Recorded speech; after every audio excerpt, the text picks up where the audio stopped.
Okay mga kaibigan, ayan, balik na naman tayo sa ating content dito sa Barda. Of course, mga kaibigan, ako pa rin po si Benny Anday. Sa mga hindi pa nakapag-subscribe sa aking YouTube channel, mag-subscribe na para bonggang-bongga na, di ba?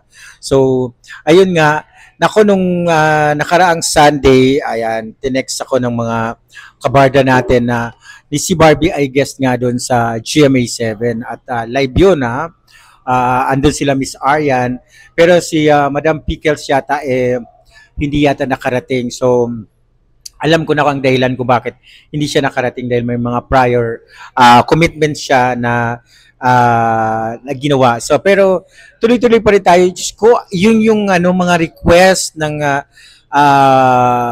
Barda na kailangan na daw magka-project ang dalawa bago mag-end ng December. Dapat naman talaga dapat magka-project dahil pilit nila kasing tinatry sa iba si Barbie at si David. Pero 'di ba may nagiging successful ba? 'Di ba palagi namang wala. Pinarty na si Barbie dun sa bago niya sa nakaraan niyang pelikula, 'di ba? Hindi naman naging maingay, 'di ba? Although merong naglabas dati ng press release na yung guy doon sa P77 ay nililink kay Barbie. Pero honestly, hindi talaga nagmamaterial. Oo, hindi nagmamaterialize yung kanilang mga ginagawang pag-tatandem sa iba. Pero kung si David yan at si Barbie yan ang tinandem nila, sigurado pag-uusapan yan hindi lang dito kundi sa buong mundo kasi maraming followers ang Barda. Ngayon, paulit-ulit na nagkakaroon ng experimental ang GMA7, ang production ng GMA7 na i-partner sa ibang mga actors like si David pinapartner sa kay Jillian. Of course si Barbie naman ay pinapartner sa kung kani-kanino. Pero ang ending hindi nagiging maingay, walang magandang result kumbaga. So useless, sayang lang yung effort kumbaga. Sayang lang yung effort kapag hindi nagmaterialize yung isang project. Hindi lang effort yung pera na ginastos sa production. Kaya dapat lang talaga na maging wise na talaga ang GMA7. Maging wise kayo GMA7. Ang Barda ang prioritize nyo talaga.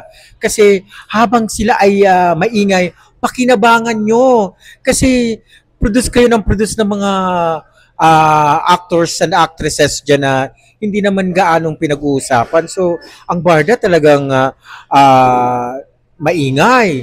Habang maingay, samantalahin nyo. Kasi darating ang point na magiging hindi na rin sila maingay tulad ng ibang mga artista na nagkakaedad na. Kaya habang sariwa pa, habang gwapo pa, habang maganda pa si Barbie, gwapo pa si David, naku, samantalahin nyo na, i-push nyo na ng i-push, di ba? Kumbaga, business side yun hindi yung maging wise tayo kasi, di ba sabi nga nila, strikes while the iron is hot. Kumbaga, pakinabangan mo yung mga bagay na alam mong magiging maganda yung results, di ba?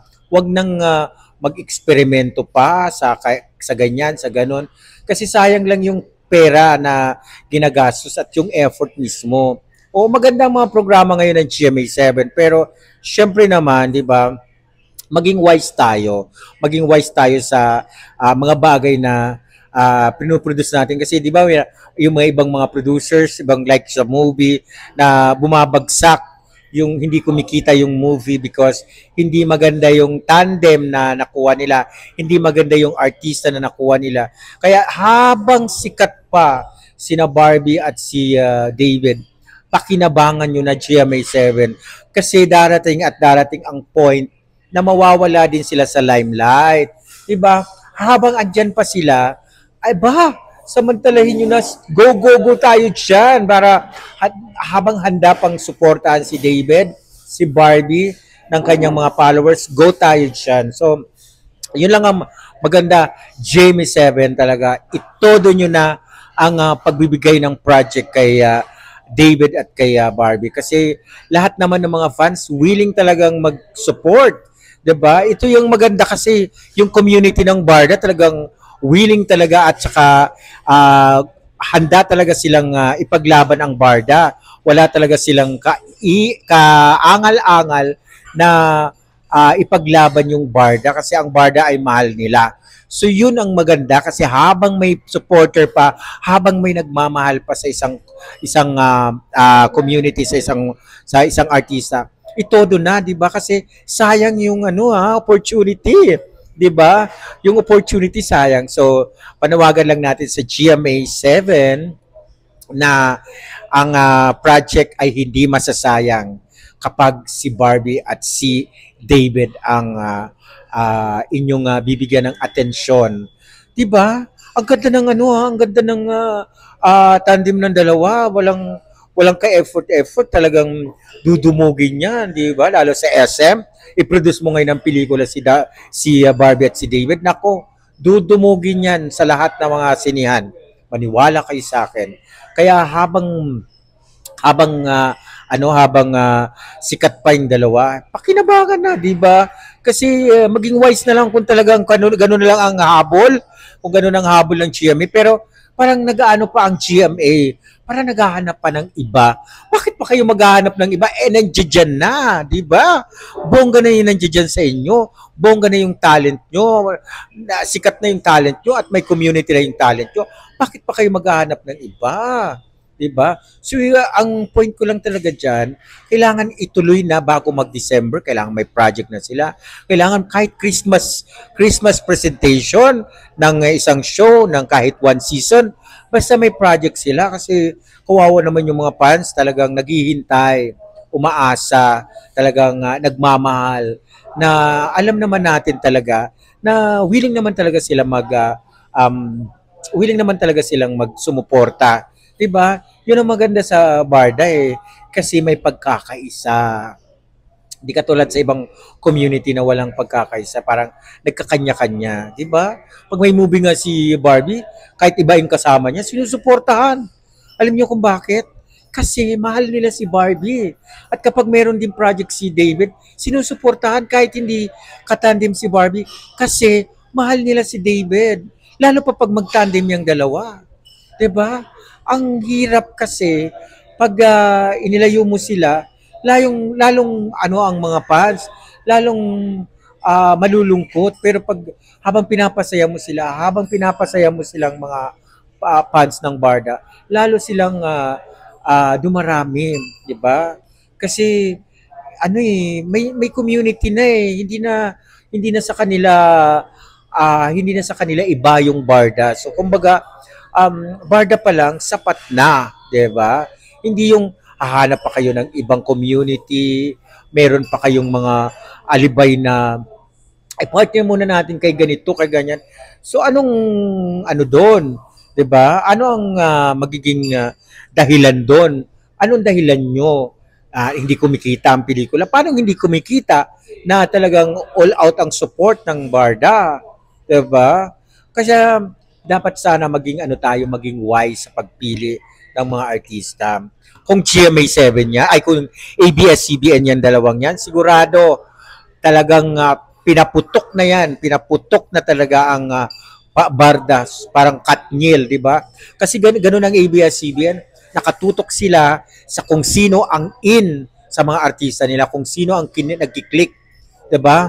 Hindi katulad sa GMA, parang may hinahanap pa sila, di ba? Sa ABS-CBN, kaya ang daming sumikat na love team sa ABS-CBN, talagang sumikat ng bonggang-bongga kasi binibigyan talaga nila ng all-out support. Talagang itinutodo nila, binabahagi talaga sa mga fans. Ang gusto talaga ng mga fans, binibigay naman ng ABS-CBN. Yun ang nakikita ko sa GMA 7 na parang nakukulangan lang ako sa suporta, kumbaga. Nakukulangan lang ako sa support sa mga love team kasi sa ABS-CBN, the best maghawak talaga ng love team. The best talaga sila. Kaya meron Katniel, Jadine, 'di ba? O sino-sino pa. Because of ABS-CBN, napakagaling nilang umawak ng what do you call that, nung love team. Sana ito yung maging opening para magising yung ABS-CBN, ang GMA 7 na yung mga love team nila, ingatan talaga nila, alagaan talaga nila ng gusto. Kasi dyan sila talaga kakaong, kumbaga dyan talaga sila kikita ng malaki. O, di ba? Sa mga hindi pa nag-subscribe ng aking YouTube channel, aba, nako ha, oo, panood lang kayo ng panood, wala kayong subscribe, charot lang, mag-subscribe na, di ba? Yes, maraming salamat sa mga nanood at nag-share sa aking videos. I-share nyo ang video na to para makarating sa GMA 7, di ba? So, kasi kailangan natin mag-voice out para sa ating sinusuportahang barda. Okay, maraming salamat sa inyong panonood. Bye-bye!